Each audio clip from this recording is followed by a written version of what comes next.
Informações do presidente ucraniano de que estava abandonado pelo Ocidente, o que a gente vê é claramente uma mudança de tom do Ocidente, né? A OTAN diz que não vai enviar tropas, mas está gastando muito dinheiro para armar os ucranianos. Como a Bianca falou na reportagem, são 450 milhões de euros por parte da Europa e mais 350 milhões de dólares por parte dos Estados Unidos. Somando, dá o equivalente a 4 bilhões e 400 milhões em armas para os ucranianos. Dezenas de civis morreram e centenas ficaram feridos depois que os russos atacaram com mísseis uma área residencial na segunda maior cidade da Ucrânia, Kharkiv. Enquanto o mundo discute sanções e o envio de armas, os ucranianos se defendem como podem da invasão russa.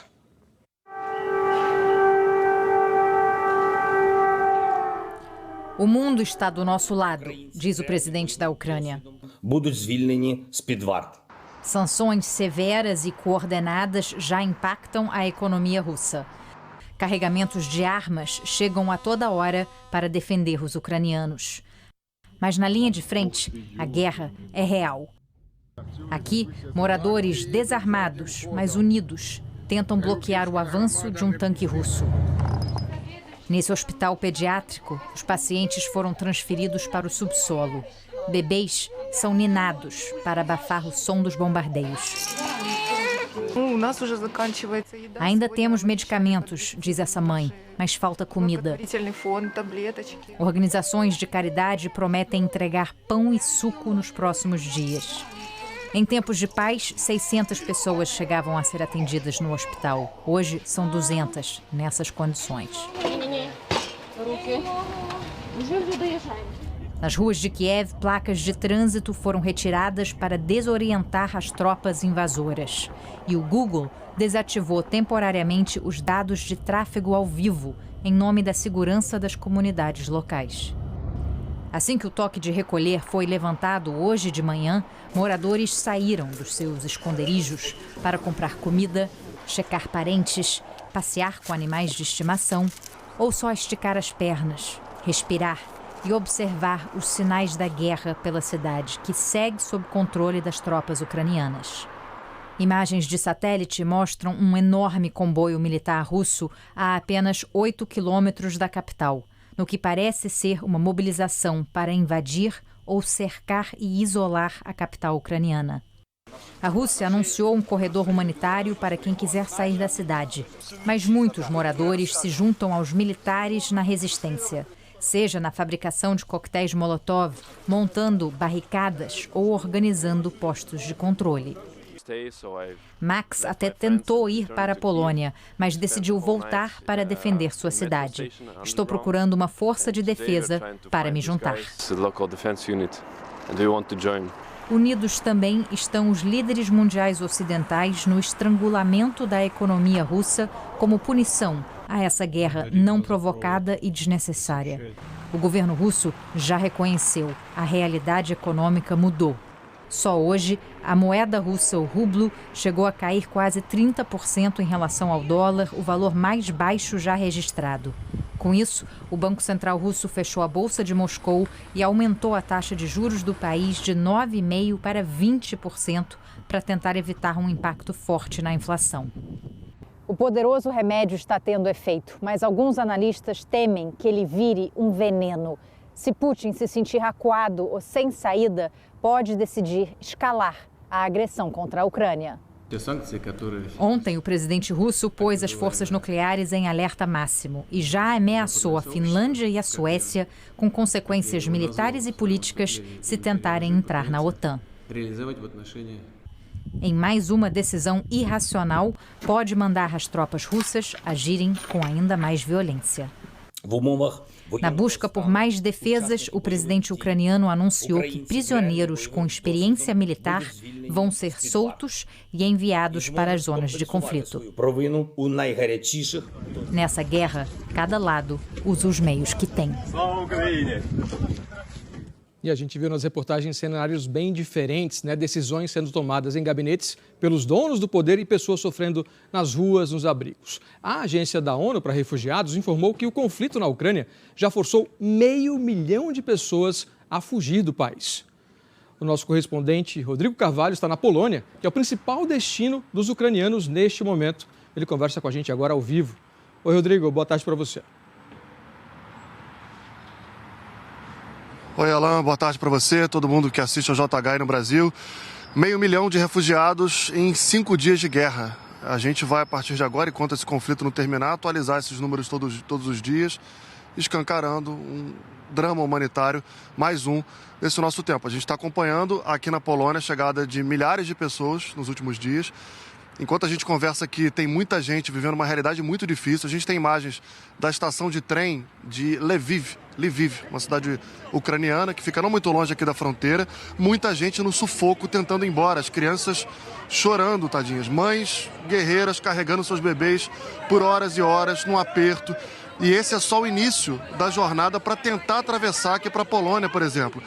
E isso tudo no frio, 1, 2 graus. Ontem e hoje nevou um pouco aqui. Uma situação muito difícil. E no meio disso tudo, há acusações de que refugiados estrangeiros, principalmente que não são brancos, indianos e nigerianos, por exemplo, que moram na Ucrânia, estariam sendo discriminados, barrados em algumas estações de trem. Alguns brasileiros também já reclamaram disso. A Agência de Refugiados da ONU já pediu atenção a esse assunto. O governo da Nigéria expressou preocupação e o governo ucraniano disse que os guardas foram instruídos a permitir a saída de todos os estrangeiros e que os casos vão ser investigados.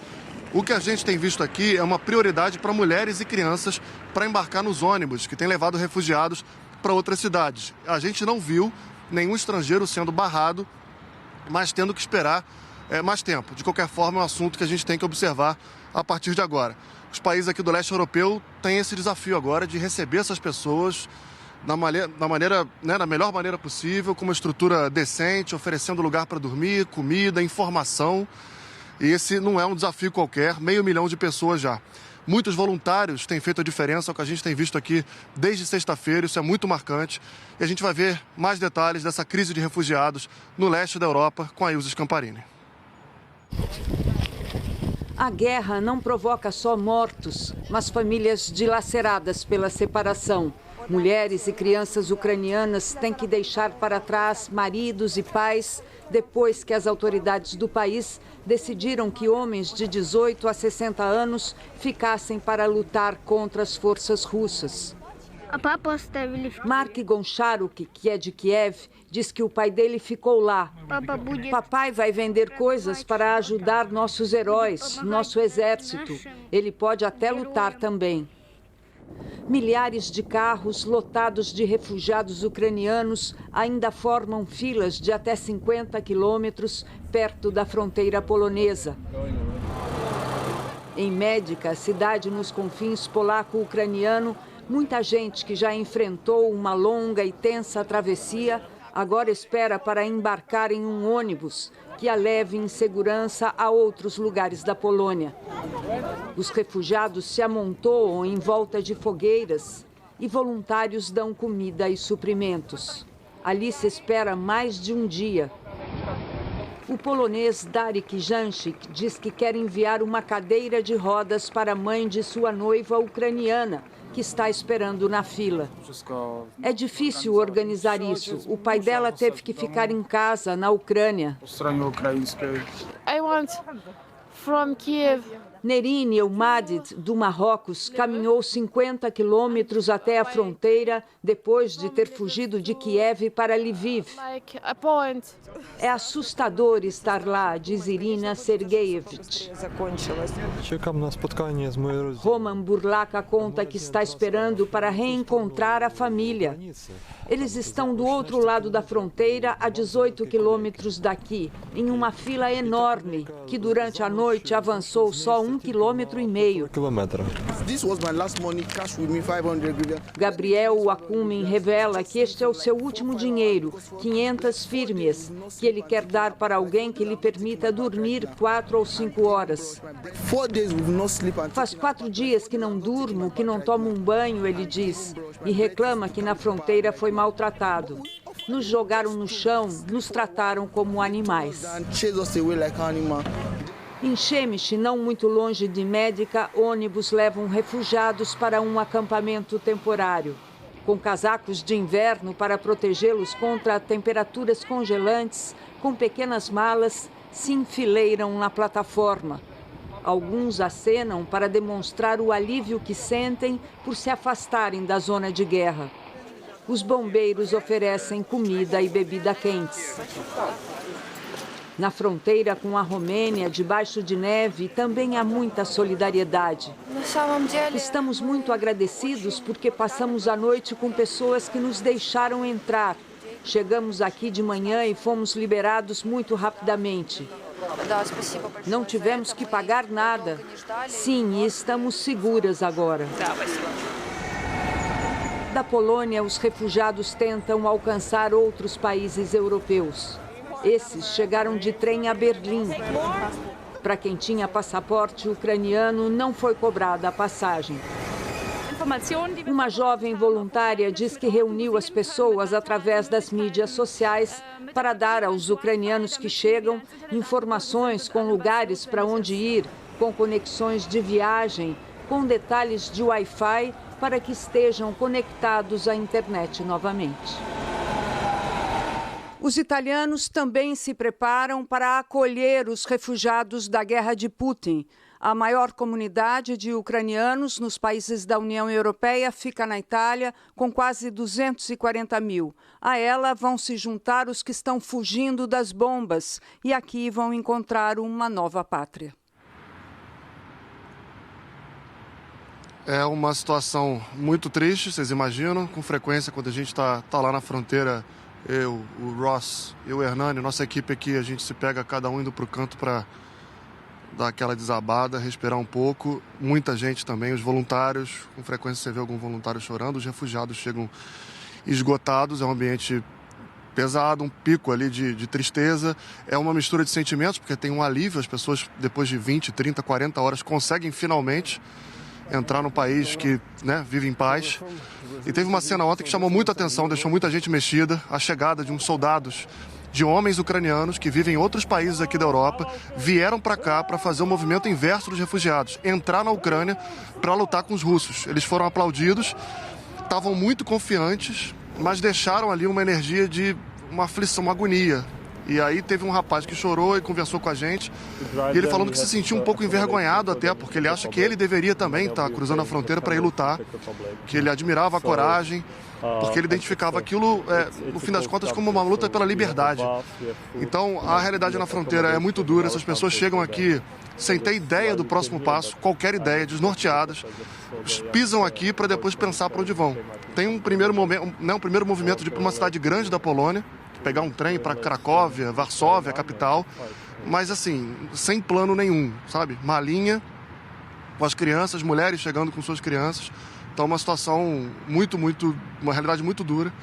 E a gente vai seguir aqui acompanhando. A gente fala ao vivo da cidade de Resóvia, que fica 1h20, 1h30 de carro da fronteira. E nossa equipe vai seguir aqui, Alain. Obrigado, Rodrigo. São histórias, né, rostos dessa guerra, e a gente aqui longe, a 11 mil quilômetros de distância, a gente, né, fica arrepiado também, muito tocado com todas essas histórias e essa insensatez da guerra. Obrigado, bom trabalho para você. A gente sabe que é difícil.